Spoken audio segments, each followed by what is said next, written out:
la última hora del caso Daniel Sancho, la verdad que, bueno, va a dar mucho de qué hablar. Estamos a 19 de octubre de 2024 y si os digo el nombre David Jiménez, tal vez nos suene mucho a algunos de vosotros y a algunas de vosotras.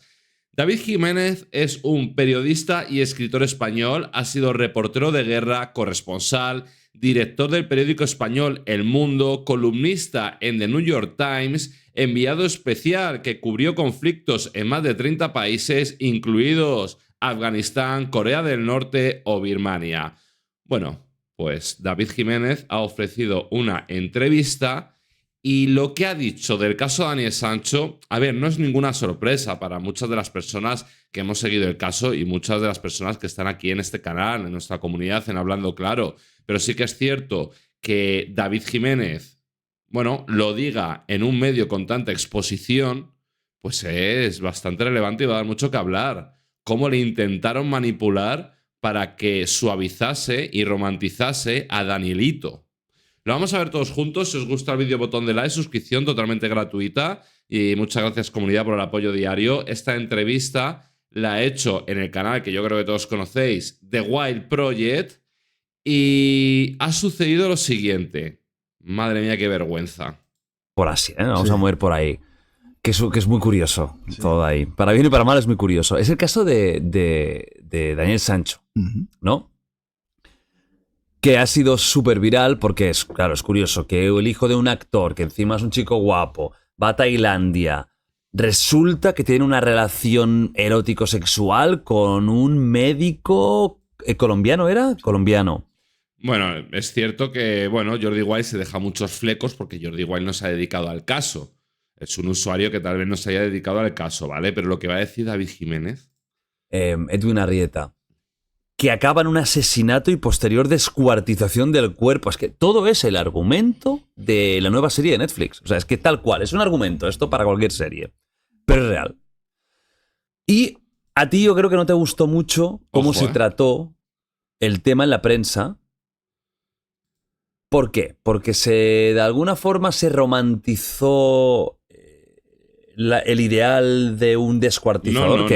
No, porque bueno, es que también ha dicho que si en el juicio Jordi Wild no está muy puesto en el tema, se lo vamos a perdonar porque lógicamente no puede estar... Si no lo ha seguido no va a saber todos los matices, ¿no? Pero es que no es que se haya romantizado, es que lo que va a decir David es fuerte. Si no han mentido en el juicio, está... Esto es, si no han mentido en el juicio. ¿Cómo que si no han mentido en el juicio? Ha sido condenado por asesino, descuartizador a pena de muerte. Condenado por matar y descuartizar a una persona. ¿Qué es lo que no te convenció de ese caso, cómo se pintó? A mí, desde que estalla el caso, me contactan algunas televisiones para que vaya a comentar, porque saben que yo fui corresponsal en Asia, viví 10 años en Tailandia, además he conocido las cárceles tailandesas, he entrevistado a presos españoles en las cárceles, pero claro, yo veía el tratamiento que se estaba dando al caso. Aparte de sensacionalista, amarillista y demás, lo que empecé a percibir que no me gustaba era que en cierto modo se estaba encontrando o buscando una justificación.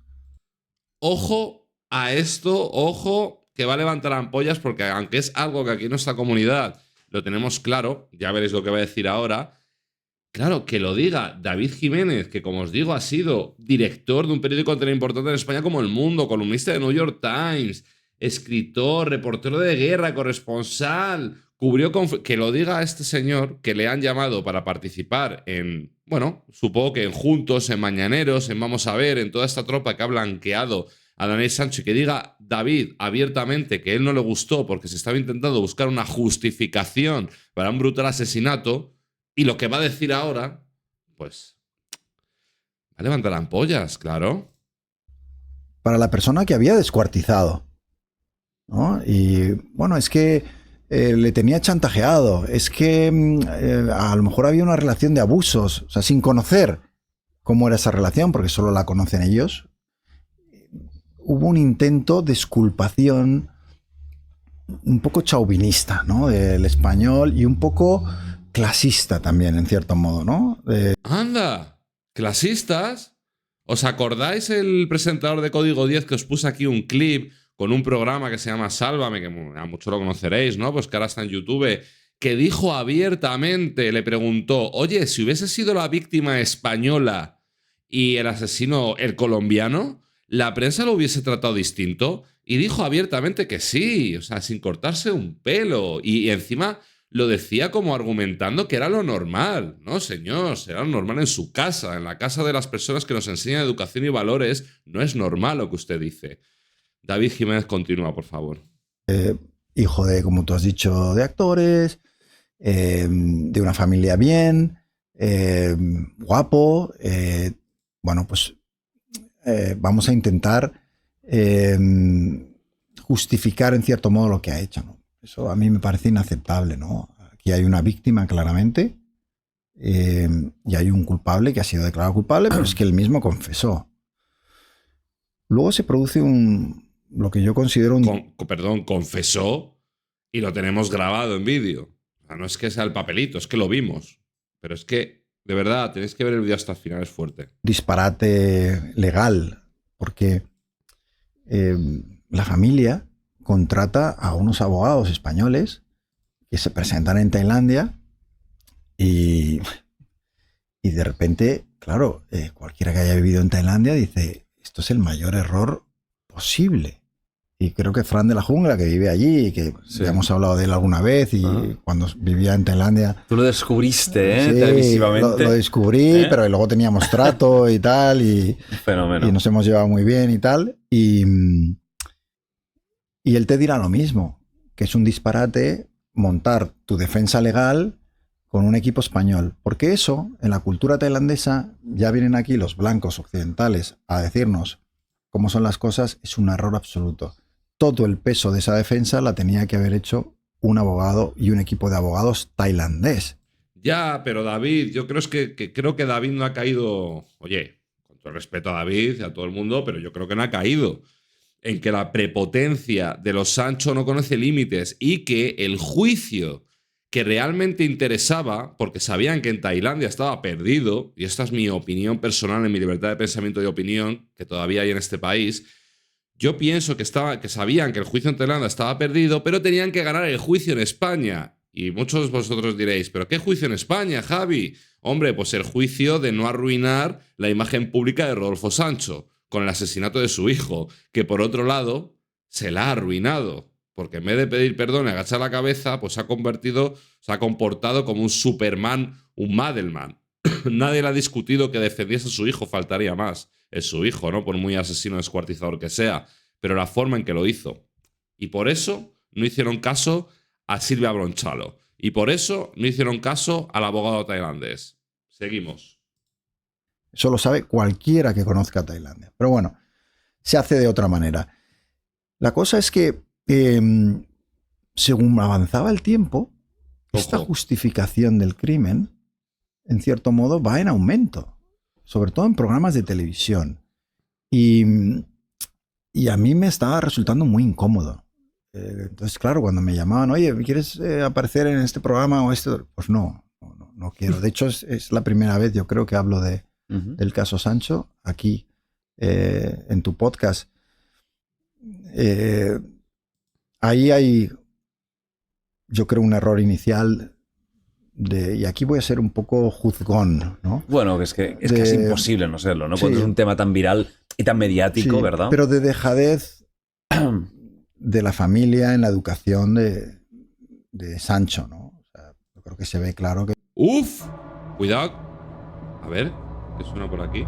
Cuidado que empezamos ya a que David Jiménez, lo voy a repetir, periodista, es director del Mundo, corresponsal de guerra, etcétera, etcétera. Una eminencia en el mundo del periodismo, podríamos decir, con sus fallos seguro, como todo el mundo. Cuidado que está diciendo lo que todo el mundo hemos visto. Una falla en la educación de Danielito, que no se le puede consentir todo, que no se le puede a una persona hacer pensar que siempre le vas a librar de sus fallos y sus errores. Es una persona que estaba perdida. Luego... hay un poco, yo creo, de concepto de impunidad. Estoy en Tailandia, a miles de kilómetros de distancia, en una isla que yo he visitado varias veces, que tiene estas fiestas de la luna llena que son salvajes, donde la gente se toma estas las drogas psicodélicas, las setas y demás. Yo tengo publicados 2 reportajes al menos de mi etapa de reportero en las fiestas. Ahora me cuentas cómo son las fiestas, que me interesa, ¿eh? Aparte de asesinatos. Bueno, porque además, como me decía un jefe, me decía, oye, no todo van a ser guerras, te vamos a mandar también de vez en cuando a una fiesta, ¿no? A hacer un reportaje. Luego sí, entramos eso me interesa a mí. Entramos en detalle, ¿no? Pero, Koh Samui, ¿no? Sí, dentro de Koh Samui hay una Koh Phangan, que es la isla de las fiestas, que se montaron unas increíbles. Entonces, me incomodó siempre el caso y la manera de tratarlo, pero esto no es nuevo. Es que si tú coges cualquier suceso y cómo lo tratan las televisiones en España, me produce mucha vergüenza, ¿no? El morbo, la vergüenza absoluta. ¿Pensáis que David Jiménez es suscriptor de Hablando Claro? Si estás viendo este vídeo, te mando un saludo, David. La búsqueda del morbo. Sígueme en Twitter. El no tener ninguna sensibilidad hacia la víctima muchas veces. Y en este caso creo que se estaba yendo demasiado lejos, ¿no? En todo esto. Y luego fíjate una cosa. Qué raro. Ya viene aquí el director a criticar a sus compañeros. Pero voy a decir... Dale fuerte ahí. O sea, a la vez que no hay prácticamente reporteros ya en Ucrania contando aquello, ni en otros muchos conflictos que he dicho antes olvidados, en Koh Phangan hubo un desembarco que parecía Normandía. Sí, como Álvaro López Serrano, que le molesta que ya sabéis que enviéis Bizum. Es que se me olvida. Es que, Álvaro, te voy a decir algo, porque es una vergüenza el periodismo que ejerces. A mí se me olvida promocionar mi Bizum. Pero es que, desde que tú lo has mencionado y has intentado ridiculizar a los youtubers y a los no periodistas, como tú nos llamas, y a Joaquín Campos, pues yo indico aquí que está mi Bizum y acepto las donaciones de mi público, de mis suscriptores, encantado de la vida. Porque valoran mi trabajo y saben que esto es un trabajo. Así que muchas gracias, aquí tenéis el Bizum. Desembarco de miles de periodistas que lo único que hacían era blanquear a Danielito, como Álvaro López Serrano. Sí, limpiabotas oficial del Reino Sancho. De reporteros españoles. Una barbaridad. Medios de comunicación que no se han gastado un duro en su vida en cubrir una noticia importante, relevante, desplegando equipos de 3, 4 personas viviendo durante no sé cuánto tiempo en Tailandia, ¿no? Entonces, creo que ese contraste te dice mucho del estado de la prensa también, ¿no? Y de la audiencia, porque aquí claro, la audiencia también tiene su parte de culpa. Gran parte también, No, gran parte no, es que es un caso muy mediático. Es que a ver si ahora vais a ser hipócritas, Jordi, con todo el respeto. Yo siempre hablo con todo el respeto del mundo, ¿no? Pero tú, Jordi, digo yo que en la mayoría de tus podcasts hablarás de temas que le gusta a la gente. Claro, pues la prensa igual y los youtubers. Y el público pues se interesa de un caso que la verdad es muy llamativo, han salido muchas cosas. No es que ahora resulta que Jordi igual, que a mí me gusta mucho su podcast, también os digo, pero ahora resulta que él no va por los temas virales. Es que, hombre... ¿Tanto? De lo que nos importa y lo que no nos importa. De lo que nos interesa y no nos interesa. Es un círculo vicioso, ¿eh? O sea, claro. Se ofrece mierda porque comemos mierda. Totalmente. Y eso es así. Totalmente. Eso ha pasado siempre. Totalmente. Es un círculo vicioso. Ahí. Entonces, claro, ver ese desembarco de medios en una isla que yo, porque conozco gente allí y conozco periodistas y tailandeses y... ¿Conocerá a Álvaro López Serrano? No creo que lo conozca. Han contado, pues se sintieron también un poco ofendidos. Los tailandeses, que son súper orgullosos, aunque son muy amables y te sonríen siempre y tal, también son muy nacionalistas y muy orgullosos. Y para ellos, este show mediático, de repente, oye, un país al que no le hacéis ni puñetero caso nunca, y de repente vuestro hijo de actor hace un descuartizamiento y os tenemos aquí todo el día, ¿sabes? De una manera, en algunos casos, no quiero decir todos, porque también hay compañeros respetuosos, claro, pero en algunos casos de una manera, ofensiva, alterando el orden, empujones, o sea, mal. ¿Sabes? El espectáculo que dieron algunos periodistas ahí fue bochornoso. Entonces, por eso yo me he mantenido muy alejado de todo este caso, a pesar de que podía haber aportado algo en cuanto al contexto de cómo es el sistema legal tailandés, de cómo es Koh Phangan y la vida que Sancho llevaba allí, y también de cuál es su situación actual, porque, como digo, pues varias veces he visitado cárceles tailandesas y sé cómo son. Y llegó a haber, la primera vez que yo fui a una cárcel tailandesa llegó a haber 32 españoles encarcelados por delitos de drogas, casi todos. Casi todos, ¿verdad? Que ya sabéis mi opinión sobre los delitos de sustancias y las cadenas perpetuas o los muchos años que se tiran allí.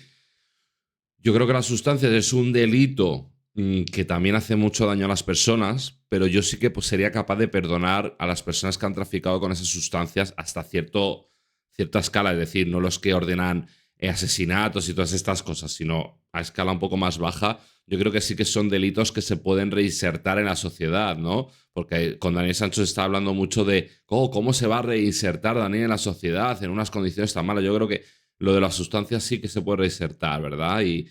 Pero un caso como el de Daniel Sancho se debe pudrir en la cárcel. Yo lo siento mucho por la familia, pero yo creo que es algo evidente, ¿no? Tú no puedes tener a un perturbado que ha premeditado, según su condena, un asesinato y ha descuartizado a otro ser humano. Tú a ese señor no le puedes tener en la calle. A gente que ha cometido delito de sustancias son malas, pues faltaría más. Hace daño a muchas familias, destroza a muchas familias, pero yo entiendo que a esa persona sí la puede reconducir. ¿No? ¿Estamos de acuerdo? Eran casi todos. Luego se redujo a 7. Recuerdo ir a lo que llaman el Bangkok Hilton, ¿no? Que es la cárcel mítica de allí, y hubo un tipo, un británico, que salió y escribió un libro que se llamaba el Bangkok Hilton, ¿no? Ajá. Sí, lo tenemos en el canal así inglés. Y lo llamaban así, y yo recuerdo la escena de llegar a la cárcel y ver pues una celda que sería como esta habitación, un poco más grande, con gente hacinada, y cómo los testimonios de los españoles me decían: nosotros por la noche no podemos dormir de pie, no podemos dormir tumbados, no hay sitio. Cucarachas, tal, o sea, enfermedades, gente con tuberculosis tosiéndote a la cara, guardias a los cuales si no les pagabas una mordida, el trato era mucho peor. Es decir, supongo que han mejorado. Quiero pensar que las cárceles tailandesas han mejorado desde entonces. ¿Pero cómo eran? Eran un horror. Es el Expreso de Medianoche, o sea, la película, pues ¿sí? Es un poco ese palo, ¿no? O sea, las condiciones eran terribles. De hacinamiento, de enfermedad, de poco alimento. Luego es verdad que aquellos presos que tenían una ayuda, y la embajada española les solía dar como 100 al mes, una cosa así, las familias les dan. Si tenías dinero y podías comprar el favor de los guardias, pues la comida era mejor, el trato podía ser mejor, pero te costaba dinero, ¿no? Ya sabéis que ayer os subí un vídeo donde donde han indagado un poco de cómo está actualmente Danielito en la cárcel, y hablan que Danielito come todos los días de menú del exterior. Entonces entiendo que si estas situaciones que dice David Jiménez se siguen produciendo, puedo llegar a pensar que efectivamente ese dinero de HBO se está empleando en que Danielito viva bien. Según lo que dice David Jiménez y según las informaciones que están saliendo de cómo está Daniel allí. O sea que sí, está viviendo bien. Encerrado pero bien, ¿no? Si no tenías esta capacidad, entonces estabas jodido, ¿no? Y morir incluso, ¿no? Me recuerdo un preso que cuando hice un reportaje y le fui a ver, llevaba 4 años allí, estaba bastante tocado, pero no solo tocado físicamente, sino mentalmente, ¿no? Y entonces me dijo: eres periodista, tal, qué bien, no sé qué tal. Y entonces me dijo la razón por la que aceptó verme. Me dijo: tú y yo nos vamos a forrar, me dijo. Vamos a escribir una versión española del Bangkok Hilton, un libro sobre mi vida en la cárcel. Oye, pues no es un mal... Sí, pero yo le dije: tengo una mala noticia que darte. Hay como 20 libros en el aeropuerto contando que son de tipos que pasaron por las cárceles tailandesas, y es ya el clásico. Claro. He estado en la cárcel tailandesa, salgo y escribo un libro, ¿no? O sea, ya es un libro que en Bangkok y en Asia lo encuentras en un montón de sitios, ¿no? Entonces, las cárceles asiáticas son durísimas. ¿Muchos abusos también? ¿O no va tanto en ese sentido? Yo creo que hay abusos, pero sobre todo hay un problema grande de hacinamiento, ¿no? En la India, por ejemplo, recuerdo el caso de una española a la que fui a ver a la cárcel, que tenía 79 años. Buah. Y la habían metido en la mayor cárcel de la India, que estaba en Delhi. Era una cárcel en la que había 16.000 presos. Una cárcel con 16.000 presos y Danielito se nos queja. Entonces era brutal, ¿no? Y recuerdo esta ancianita que en un parque le habían ofrecido, oye, te vas a ganar un dinero, como eres anciana, pues nadie va a pensar que eres una traficante de drogas, si me llevas esta maleta, bueno, y recuerdo el testimonio en la cárcel de esta mujer, la pobre. Al final la trasladaron a España, pero yo creo que pasó unos años allí en la cárcel y tal. Madre mía. Y yo siempre tenía mucho interés en la vida carcelaria, la verdad. Siempre es algo... De hecho, en Días Salvajes también el protagonista acaba en una cárcel, porque el mundo de la cárcel creo que lleva a las personas al extremo máximo. Palabra de David Jiménez. ¿Qué opináis? Tiene Twitter, ¿eh? Le podéis buscar a David Jiménez, pasaros por The Wild Project, si alguien no lo conoce. Yo creo que todo el mundo lo conoce. Y nada, os leo, os mando un beso enorme y un saludito.